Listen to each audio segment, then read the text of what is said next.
ರಹಸ್ಯವೇನು?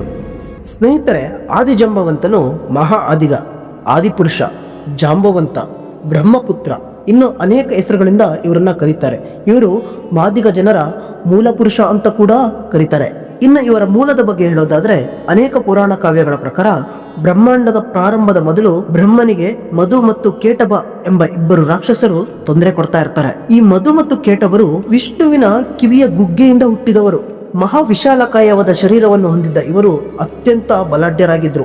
ಇವರು ತಮ್ಮ ಶಕ್ತಿಯಿಂದ ದೇವಲೋಕವನ್ನೇ ಆವರಿಸಿಕೊಂಡಿದ್ರು. ಈ ರಾಕ್ಷಸರಲ್ಲಿ ಕೆಲವು ವಿಶೇಷ ಗುಣಗಳಿದ್ವು.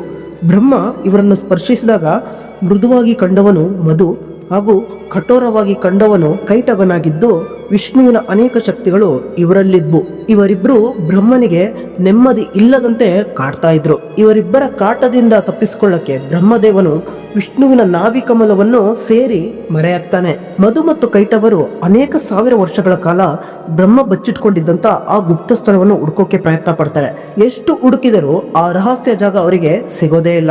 ಕೊನೆಗೊಂದು ದಿನ ಬ್ರಹ್ಮ ಬಚ್ಚಿಟ್ಕೊಂಡಿದ್ದ ಜಾಗ ಅವರಿಗೆ ಗೊತ್ತಾಗುತ್ತೆ. ಅವರು ಬ್ರಹ್ಮನನ್ನು ಹುಡುಕಿಕೊಂಡು ಆ ಜಾಗಕ್ಕೆ ಹೋಗ್ತಾರೆ. ಮಧು ಮತ್ತು ಕೈಟವರು ಬರ್ತಾ ಇದ್ದಾರೆ ಅಂತ ತಿಳಿದ ಬ್ರಹ್ಮನಿಗೆ ಭಯ ಆಗೋಕೆ ಶುರು ಆಗುತ್ತೆ.